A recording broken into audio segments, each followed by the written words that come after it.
السلام عليكم، ازيكم حبايبي؟ عاملين ايه؟ يا رب تكونوا بألف خير. هنا المقطع ده كنت بصوره، معلش والنور قاطع، بس شايفين منظر الكيك تحفة. تعالوا نشوف مقاديرنا، عملنا الكيك بتاعتنا ازاي.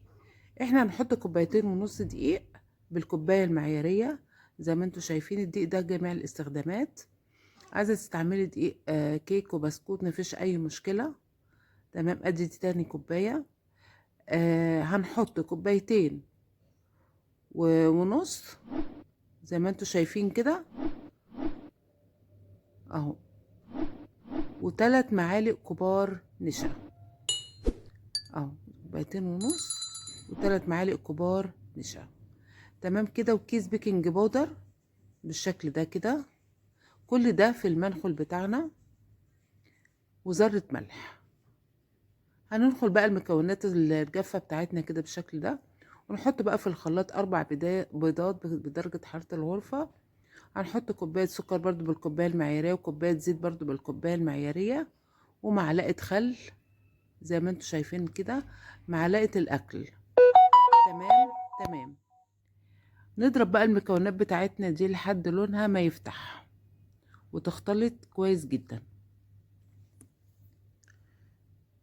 تمام كده، خلاص كده ضربنا المكونات السائلة بتاعتنا بالشكل ده كده، والدقيق بتاعنا نخلناه. في الأثناء دي طبعا الفرن بتاعتنا والعة وبتسخن، لأن ما ينفعش الكيك تتحط في فرن بارد. معايا بقى كوباية برتقان، عايزة تستغني عن البرتقان ممكن تحطي حليب بدلها.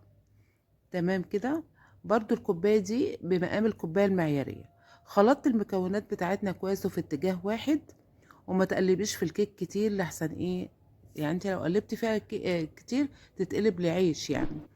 وبعد كده اضرب القالب بتاعنا كده خبطتين كده على على الرخامة، وندخلها على الفرن في الرف الوسطاني، وتطلع بالشكل ده كده على درجة حرارة 180. تمام كده، ونختبرها بالخلة وتطلع بالشكل الجميل ده اللي انتوا شايفينه. يا رب الفيديو النهارده يكون عجبكم. الكيكة دي مش قادرة اقول لكم خفيفة وهشة وجميلة جدا. هوريكم قطعة منها دلوقتي، تنفع في فطار في عشاء، فظيعة. جايلك ضيوف ممكن برضو تشرفك قدام ضيوفك. اعملوها وجربوها، قولوا لي رأيكم في التعليقات. استنونا في فيديوهات تانية كتيرة. متنسوش اللايك والاشتراك في القناة وتفعيل الجرس عشان يوصلكم منا كل جديد. اسيبكم في رعاية الله، احلى واغلى متابعين، والسلام عليكم ورحمة الله وبركاته.